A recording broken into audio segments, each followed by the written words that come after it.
ಇನ್ನು ಮುಂದೆ ನಿಮ್ಮ ನೆಚ್ಚಿನ ಧಾರಾವಾಹಿಗಳ ಫುಲ್ ಎಪಿಸೋಡ್ಗಳು ಸನ್ ನೆಕ್ಸ್ಟ್ ಆಪ್ನಲ್ಲಿ ಮಾತ್ರ. ಅದಕ್ಕೆ ಕ್ರಿಮಿನಲ್ಗಳ ಸವಾಸ ಇರಬೇಕು ಅಂತ ಹೇಳೋದು. ನಾನು ತುಂಬಾ ತಲೆ ಕೆಡ್ಸ್ಕೊಂಡ್ಬಿಟ್ಟಿದ್ದೆ. ಈ ಕೇಸ್ಗೆ ಹೆಂಗಾದ್ರೂ ಜಡ್ಜ್ಮೆಂಟ್ ತರಲೇಬೇಕಲ್ವಾ ಅಂತ. ನನಗೆ ಹೊಳಿದೇ ಇರೋದು ನಿನಗೆ ಹೊಳಿದಿದ್ಯಲ್ಲ ನೋಡು. Thank you so much Ravan. You are really amazing.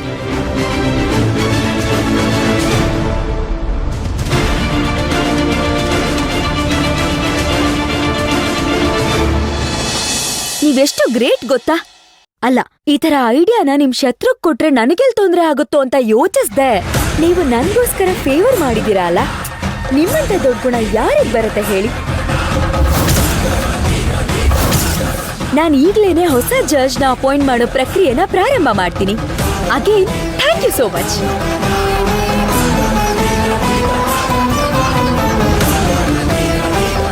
Hello hello hello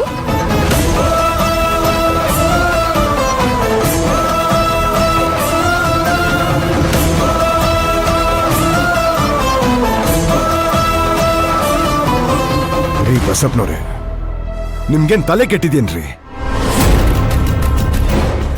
ಯಾರೀ ಹೇಳಿದ್ ನಿಮ್ಗೆ ಅವಳು ಹೊಸ ಜಡ್ಜ್ನ ಅಪಾಯಿಂಟ್ ಮಾಡೋದ್ರಲ್ಲಿದ್ದಾಳೆ ಅಂತ? ಅವ್ರ ಆಫೀಸಲ್ಲಿ ನಮ್ ಕಡೆ ಒಬ್ಬ ಹುಡುಗ ಇದ್ದಾನೆ, ಅವನಿಂದಾನೇ ನಮ್ಗೆ ಈ ವಿಷಯ ಗೊತ್ತಾಗಿದ್ದು. ಅವಳಿಗೆ ಇದ್ರ ಬಗ್ಗೆ ಐಡಿಯಾನೇ ಇರ್ಲಿಲ್ಲ. ಈ ಐಡಿಯಾ ಕೊಟ್ಟಿದ್ದಕ್ಕೆ ಥ್ಯಾಂಕ್ಸ್ ಅಂತ ಹೇಳ್ತಿದ್ದಾಳಲ್ರಿ. ಅಯ್ಯಯ್ಯೋ, ನಿಮ್ ಮಾತು ನಂಬಿ ನಾನು ಅವಳು ಕಾಲ್ ಮಾಡಿದ್ನಲ್ಲ, ಏನಾದ್ರೂ ತಗೊಂಡು ನಾನು ಹೊಡ್ಕೋಬೇಕು.